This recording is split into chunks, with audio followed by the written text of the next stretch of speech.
Yo, what's up? This is Bryce with another Man Talk. I've been offline for a month or so now, dealing with an injury. Just haven't wanted to do much else other than chill and take care of myself. But it's time to get back to work. I saw there was a shooting yesterday in Boulder, Colorado. And if you're anything like me, you intuitively knew that it was a man even before they announced who the suspect was. Why? Because men are the only people that do this type of stuff. And it's super sad. In the last 40 years, there's only been like 3 mass shootings done by women as opposed to hundreds by men. And why is this? I mean, obviously there's some type of mental illness probably online most of the time, and you could argue whether that's via nature or nurture, how that came about. But one thing that doesn't get enough attention, I think, that exacerbates these issues and causes men to do crazy stuff is shame. It's an inability to deal with shame.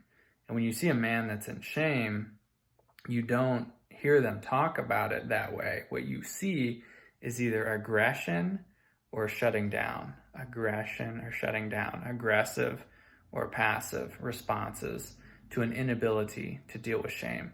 And a lot of men don't even know that they deal with shame because it just so quickly, they've just been conditioned so quickly to go to one of their responses and then to blame themselves as the problem, or to blame other people, places, or things for their issue.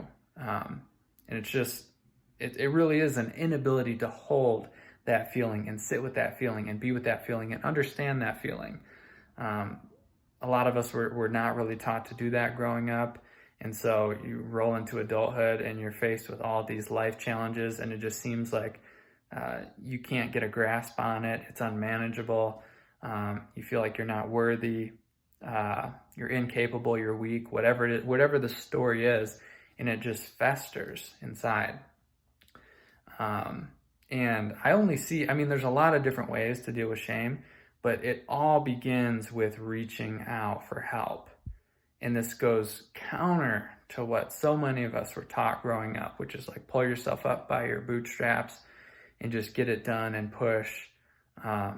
As men, we've lost the ability to receive support from someone else.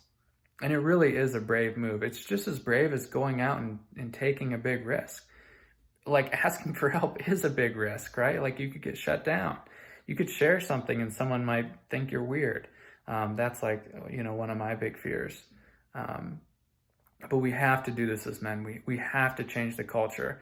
I don't think that everyone starting to do this work is going to stop the mass shootings and completely change the culture overnight, but it can if we work at it bit by bit and person by person. We can become healthier as a culture. Men, we can become healthier as a culture and as a society. And I think we really need it, because you see, this is like all these crazy things that are happening, politicians arguing, people hurting and killing each other. I think a lot of this comes down to not being able to really be with emotions, and therefore can't communicate effectively. And we spin in circles. We only have this one world, this one planet that we're all on, and so we need to find a way to get together. And as men, we spend most of the time killing each other in order to try to make things work. And I think we can transcend that now. It's time to evolve. So if you're someone that's out there doing the work, I'm right there with you. Like, so inspiring. And if you're someone who's like not really sure if you're doing the work, or you realize you really haven't done any work here on your emotional self, I definitely encourage you to go get some help. And it's not just for the world, it's also for you. Improving your emotional awareness and your capacity to be with yourself will greatly improve your relationships and how you relate to the world as a whole. So that's what I got for today. Thanks.